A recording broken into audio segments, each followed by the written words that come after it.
আমরা দুই বাপ বেটা লেপি একবার শেষ করে ফেলাবো। আলমগীর ভাই ভাই কেমন আছেন? আলহামদুলিল্লাহ ভালো। কি করছেন? এই ভেন্ডির ভুয়ে পানি দিচ্ছি।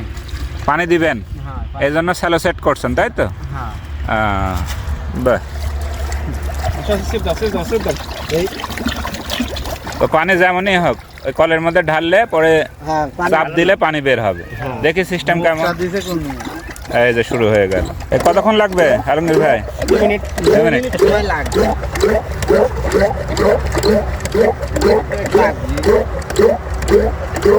মাথাটা বার করে দেন, পরে আমি ঠিক করে নিবানি। এই তো ভাব চলে আসে। হ্যাঁ এই যে চলে আসে। এখন দিতে হবে মেশিন স্টার্ট তাই তো? দিলেই চালু হয়ে যাবে, পানি বের হবে। এই মুখ বাই দিবি।